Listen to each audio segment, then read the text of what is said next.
I don't even know where to begin, but maybe with the porch. That damned wooden porch I built for a woman who was already sharpening a knife behind my back. I'm not a carpenter. I'm not a builder. I worked 23 years as a dispatcher at a freight terminal. But when Susan started talking about a space for the soul, I didn't even ask questions, just went to the market, bought boards, screws, lacquer, and started building. Every weekend, with coffee in a thermos, I was on my knees hammering plank after plank until my fingers were too tired to grip the hammer. I didn't ask why she stopped coming out to help. Said she had a migraine, shoulder pain, too much dust. And I believed her because I wanted to believe. Believe that if I was working, then I was needed. That if I was exhausted, scratched up, covered in sawdust, then I mattered. The day the porch was finished, she didn't even come outside to look at it. Just shouted from the kitchen, "Okay, thanks. Can you also put the table where the sun doesn't hit?" So I did. I didn't know that same porch would become the place where she'd spend her evenings, not with me. But don't rush. This is just the beginning. I am Pingisonte Givionte. My name is Harold, and I've never been anyone's hero. I didn't save people from fires, never fought on the front lines, didn't sign million-dollar contracts. But I always did everything I could to be the backbone of my family, even when that family no longer considered me a part of it. I met Susan when I was 26. She was sharp, beautiful, like straight out of a movie. The kind of woman who always brought noise, always had an edge, and always felt dangerous. But I was drawn to her like a rusty nail to a magnet. She laughed loudly, said she didn't believe in marriage, and then proposed to me herself. I was mesmerized, maybe a little scared, but I said yes. A year later, I was raising her daughter from a previous relationship. 2 years in, I was paying for her art therapy courses. 3 years in, I was building that same little cabin in the woods where she dreamed of escaping the city like Joan Baez. My mother once said, "Harold, just don't give her all of yourself. She's strong, and you're soft." I laughed. I thought it was a compliment. After turning 50, I started falling apart. My heart, my back, my body began handing me the bill for everything I had tolerated. Night shifts, stress, 5 cups of coffee a day. After my second heart surgery, I could barely leave the house. She stayed around. Kind of. More on the phone than with me. But I was grateful for any kind of presence. I didn't realize then that my weakness was her opportunity. I started getting suspicious when she began going into the city more often.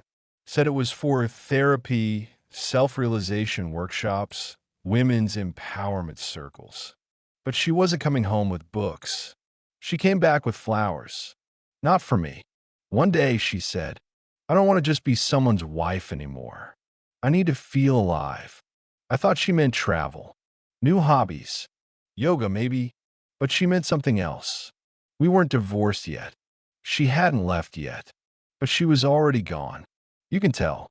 You know when someone's physically there, but their soul is already in someone else's bed.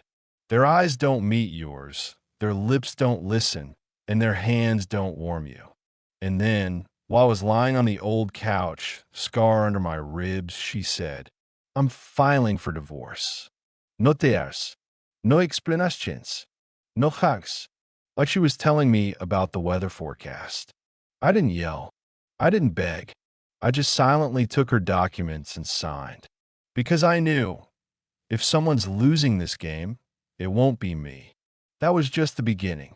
I had no idea the biggest blow wouldn't come from her, but from a man I call my brother. Stick around. It's about to get darker and way more interesting. Every man has that one brother he's never really fought with since childhood. For me, that was Tom. 6 years younger, athletic, outgoing, the type of guy who could crack a joke or I'd just stay silent. People looked at us and said, "You two aren't alike. Harold's the serious one, Tom's the firecracker. And, I was never jealous of him. I had stability, I had a home, I had a woman I gave everything for. He bounced from one relationship to another, wore graphic tees well into his 40s, seemed like a perpetual college kid. Carefree, reckless, but not malicious. Tom showed up the same evening Susan left. Brought beer and barbecue. Sat across from me, put a hand on my shoulder. Hang in there, brother. She's been thinking about this for a while, I think. You knew something? I asked him. He hesitated. Classic Tom. Just a hunch. She's been acting different lately. But it's not your fault. You did everything right. And I believed him. Because he was Tom, my brother, always at my back. Over the next few weeks, he was in my place more than anyone else.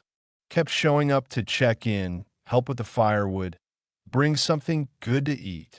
And I appreciated it. I thought, at least someone's sticking around. I started cleaning the house from scratch. Took down all her paintings from the walls. Tossed out the scented candles I never liked. Repotted the dying plants she left behind, like some symbolic punishment. Tom helped me haul out old junk. One time, while dumping boxes, he found our childhood photo album. Opened it. There we were little kids at the lake, in swim trunks, holding a fish. Remember when that wasp stung your finger? He laughed.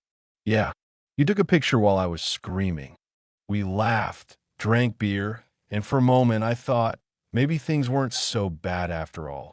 Maybe divorce isn't the end. What I didn't know was that by then, Tom already had a key to my garage, and he came there when I wasn't home. One thing kept gnawing at me. Why did Susan file for divorce so suddenly? Why at the exact moment I was most vulnerable, physically and emotionally? And why didn't she argue? Didn't blame anyone? Just walked out like she'd already been living a second life. I installed a new security system in the house. Not because of her. For peace of mind. For myself. Maybe somewhere deep down, I already sensed something stinks here. Something unforgivable. One day, I randomly checked the backdoor camera and saw Tom walking out of my house wearing her scarf. At first, I thought he forgot something, borrowed it, found it. But the next day, same thing. This time, holding her mug. A week later, I saw him start the car, and she was in the passenger seat. My heart clenched. Still, I try to rationalize. They're just friends, I thought. He's supporting her. She's confused. They're just people who care about me. Until I saw them in the car cabin. His hand on her thigh. Her lips on his neck. We were at the edge of the cliff. What happened next changed everything. I had two choices. Break down or break the damn cycle. You did not want to miss what I did next. I could have gone full nuclear. Could have marched straight to his apartment, broken his nose, shattered his jaw, and tossed his cheap cologne-drenched body into a bush. But I didn't. Because what do you do when the two people you trusted most decide you're disposable? You don't shout. You evolve. You don't chase. You create distance so loud, they hear your absence for the rest of their lives. The first thing I did was nothing. I closed the laptop. I sat there in silence, listening to my own breathing. 3 deep inhales for shallow ones. A pause. Another breath. You ever hear the sound of your own heartbreak? It's not a scream. It's the sound of wood settling in an old house. A quiet crack. Then stillness. I stood up, went to the garage, and pulled out the camping gear I hadn't touched in years. That day, instead of making calls, sending texts, or asking questions no one would answer honestly, I loaded up the truck and drove north toward the cabin. Yes, that cabin. The same one I built with my own hands 15 years ago when Susan and I still believed in simple things like morning coffee and music with no lyrics. It stood on a small piece of land in the hills, surrounded by pine and quiet. No Wi-Fi, No service, just squirrels, birds, and time that passed however the hell it wanted. It had always been mine. I just forgot I owned it. For the first few days, I did what any broken man does. I slept. I brewed strong coffee. I stared at trees. I remembered details I didn't know I still had. The way her laugh used to curl up at the end, how Tom once cried at our father's funeral when he thought no one saw. I remembered how many things I had let go of to keep the peace in that marriage, and how none of it was worth what it cost. That's when I realized something terrifying. It wasn't just that Susan had cheated on me. It's that I had cheated on myself for decades. I gave up dreams I didn't even get to say out loud. I lowered my voice to keep hers loud. I let my own desires shrink until I could barely feel them anymore. What was left was this: a hollow man in a flannel shirt, eating soup out of a can, in a cabin he once promised to paint but never got around to. But here's the thing about rock bottom: it's made of solid ground. You can build there. I started waking up early, walking through the woods, fixing what was broken in the cabin. One door, then a window, then the stove. My hands remembered what my heart had forgotten. I know how to create, not just for others, for me. On the sixth day, I drove into the nearest town, picked up supplies, and bumped into her. No, not Susan. Her. Her name's Lisa. She used to be Susan's best friend.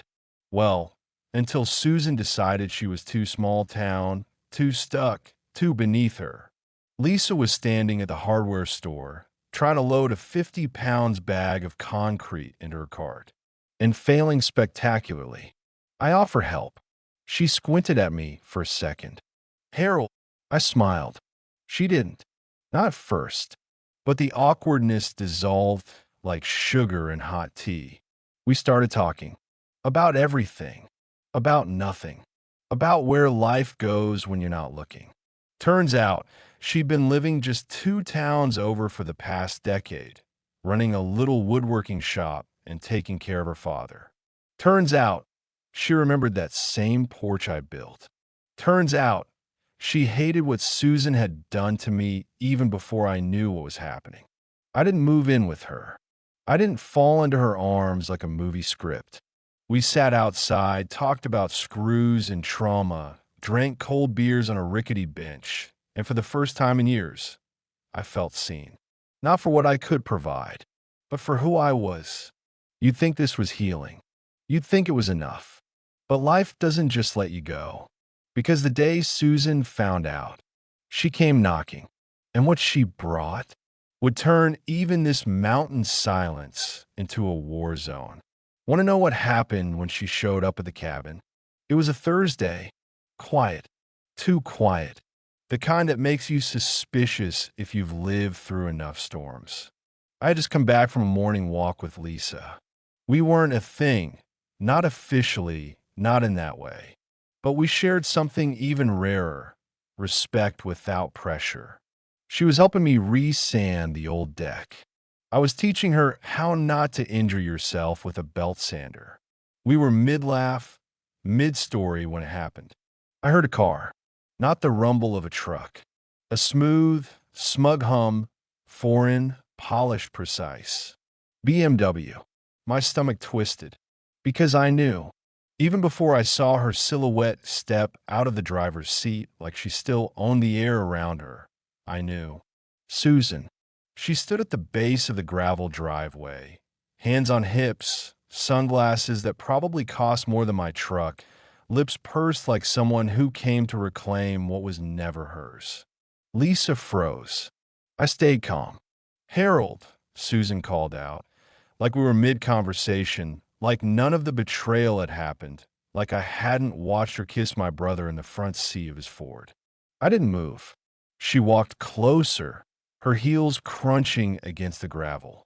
I need to talk to you, she said, glancing sideways at Lisa like she was some waitress who'd overstayed her welcome.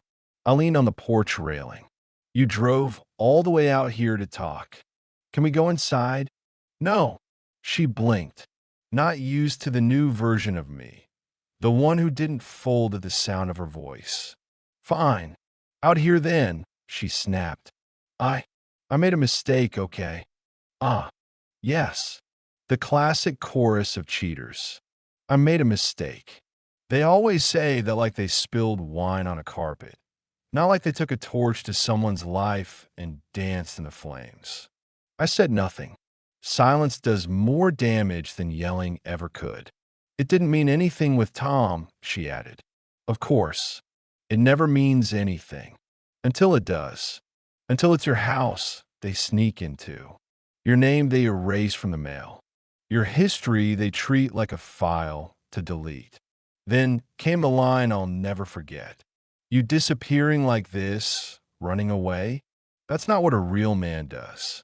I almost laughed, because for 20 years, I was the real man when I fixed her sink, paid her bills, held her mother's hand in hospice, raised her daughter like my own.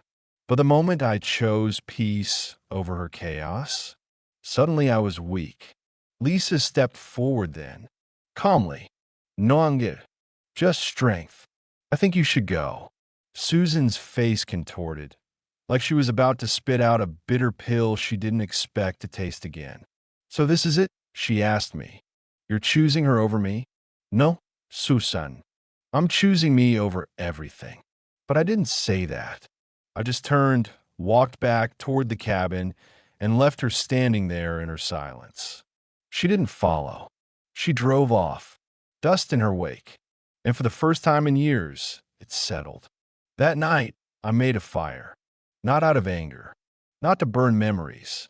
Just warmth. Lisa stayed for dinner. We made grilled cheese sandwiches and ate them on mismatched plates. The fire crackled. And I thought this right here, this is the sound of healing. Not the clamor of arguments. Not the noise of justification. But grilled cheese and peace. The confrontation was over. But something in her eyes before she left told me she wasn't done. And neither was Tom. You think betrayal ends with a slam of car door? Stick around. Because what they did next, that's where it gets dark. I thought that would be it. I thought Susan showing up like some faded Hollywood villain was the grand finale. She lost, she flinched, she drove off, curtain closed, end of drama. But people like her, they don't walk away when they lose power. They claw, they scheme, and when they can't control the situation anymore, they try to destroy it. It started subtle. The first letter came 3 days later. No return address. Postmark from our old city. Inside, an envelope with a printout. A screenshot from a Facebook post. Me and Lisa, sitting outside the cabin, blurry but obvious. Handwritten below it, in blocky all caps. Does her dad know who she's sleeping with? I stared at it for 5 solid minutes. Not because I was shocked, but because I finally saw it for what it was. This wasn't hurt. This was humiliation, weaponized. Lisa saw it the next morning when I showed her. She didn't flinch, just exhaled and muttered. Susan always did have the creativity of a middle school bully. But it didn't stop there. A week later, Tom called. First time in months. I let it ring twice before picking up. I wasn't angry. I was curious. You think this makes you a man? That was the first thing out of his mouth. Not, hey, not sorry. Not even a fake, how have you been? I didn't answer. He kept going. You take off, isolate yourself in the mountains like some hermit, and then shack up with Lisa? Really? You think that's love? Or are you just getting back at us? I said nothing. He hated that, because some men survive on noise. And when you go quiet, they panic. Finally, I said, I didn't shack up. I healed, and you weren't part of it. Click. That was the last I heard from him. For now. But apparently, silence wasn't working for them anymore. So they got louder. I got a call from my old job. Hey, Harold, just a heads up. Someone sent an anonymous email with screenshots of your cabin and some claim that you were living off the grid to avoid taxes. Sounded like garbage, but figured you should know. They were trying to stain me. Throw enough mud and hope some sticks. And yet, the more they pushed, the calmer I got. Because here's what happens when you survive betrayal. You stop fearing liars. You stop apologizing for choosing peace. You realize that when people have to lie to stay relevant in your life, they've already lost. Lisa and I started turning it into a joke. Each anonymous letter, we pinned it on the fridge. Like trophies. Each petty smear attempt, we wrote, "Nice try, Susan," on a post-it and slapped it next to the coffee machine. By month's end, the cabin kitchen looked like a passive-aggressive art gallery.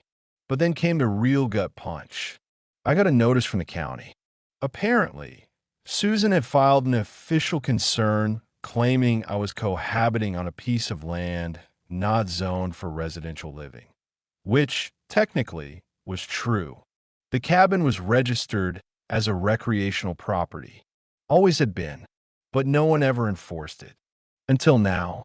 They gave me 30 days to cease residential occupancy or apply for zoning reclassification, a process that could take months or more. She was trying to evict me from my own sanctuary. She took everything and now wanted to take the one place I rebuilt myself. But I wasn't just some broken man anymore. I had something stronger than revenge. I had clarity, and I had a plan. Want to know how I flipped the entire situation on them? I didn't yell. I didn't slam doors. I didn't post a long Facebook rant full of cryptic quotes and passive-aggressive hashtags. I went into town and bought a clipboard. If they wanted a zoning war, I'd give them paperwork they'd choke on. I spent the next week doing what neither Susan nor Tom expected. I played the game by the rules. I met with the county clerk.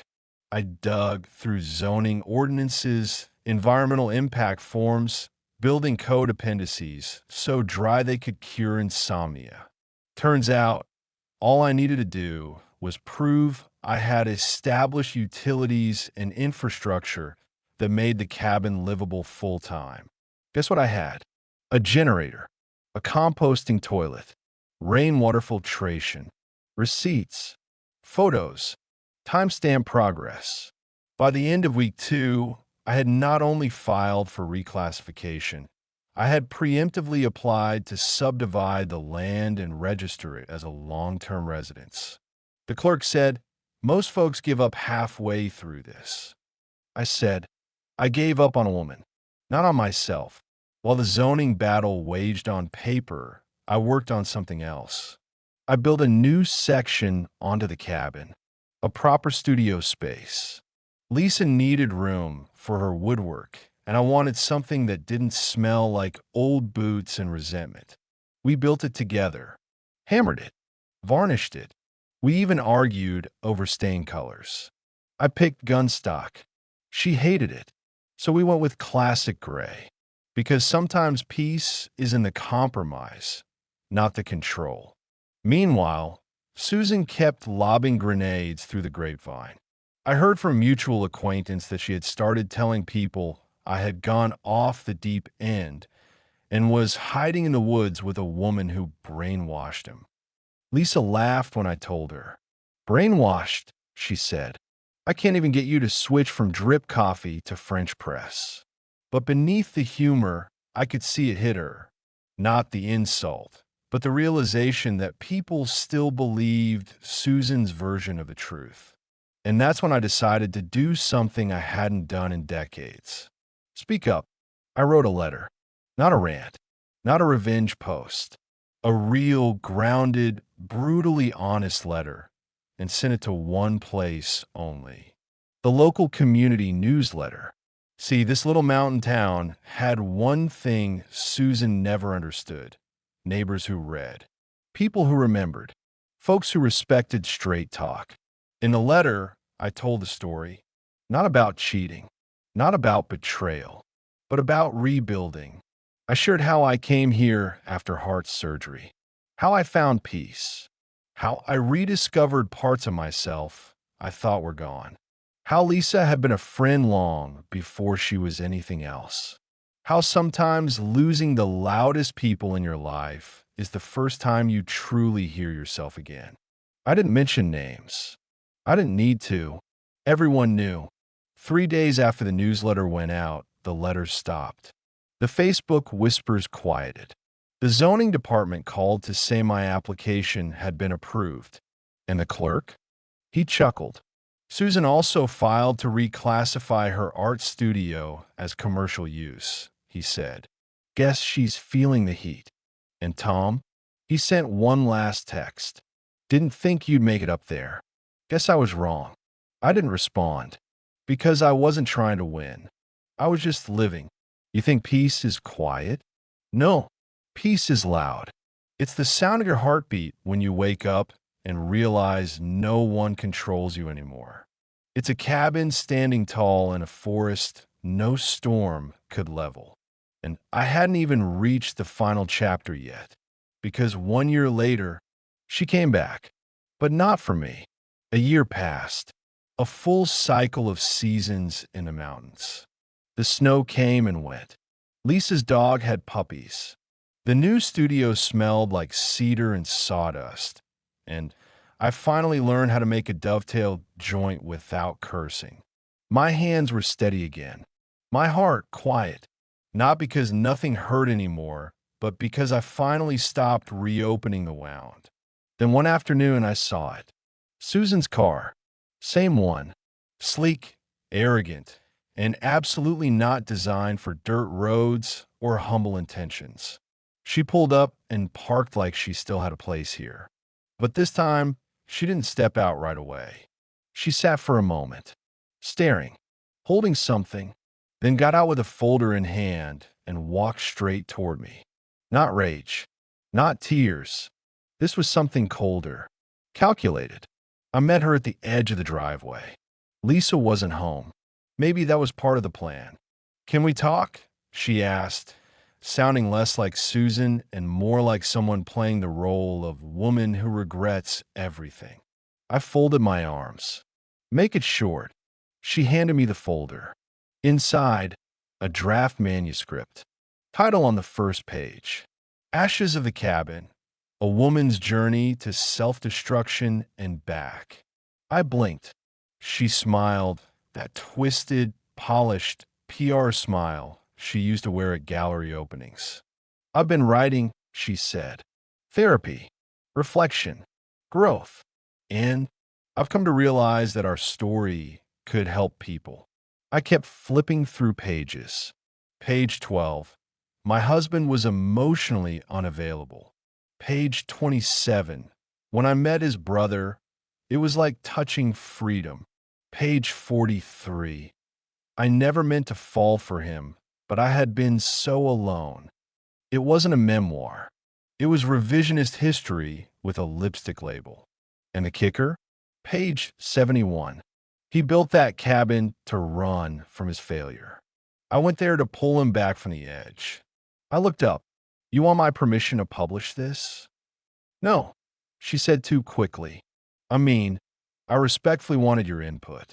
It's a powerful story, and publishers love a redemption arc. There it was. It wasn't guilt. It wasn't healing. It was content. She came here for the narrative. She came to rebrand. I handed her the folder back. You can publish whatever lie you want. Just spell my name wrong. She blinked. What? If you're going to use me, make it fiction. She stood there, confused, hurt but not emotionally, just ego deep. And before she could unleash whatever manipulation she'd rehearsed, I added, I already told my story. I didn't need to sell it. She left without another word, just turned and walked back to her car, gripping the folder like it was slipping from her fingers. Later that week, I found out she pitched it to a few local magazines. One editor, a friend of Lisa's, told me they declined, said it lacked accountability and nuance. Translation: you can't paint yourself the hero when you're still holding the knife. Some people lose you once and spend the rest of their lives trying to make the loss look like a choice. But when they come for your peace, your truth, your name, that's when you stop being the victim and become the quiet ending they never expected. One last chapter left.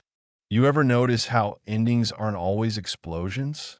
Sometimes they're a phone that never rings, a message that never gets replied to, a silence so complete it feels like thunder. That's how this ended. It's been 2 years since Susan drove down that mountain road for the last time. Her manuscript? Never published. Her art studio? Closed within months. Bankruptcy. Tom? Word has it he moved to Arizona. Tried flipping houses. Filed for a quick divorce when his perfect rebel love story started nagging him about bills. Poetic, really. I never got revenge. Not in the way people expect. No public callouts. No Facebook exposes. I didn't torch their car or expose their secrets on some forum with anonymous usernames and popcorn emojis. I lived. And let me tell you something about that.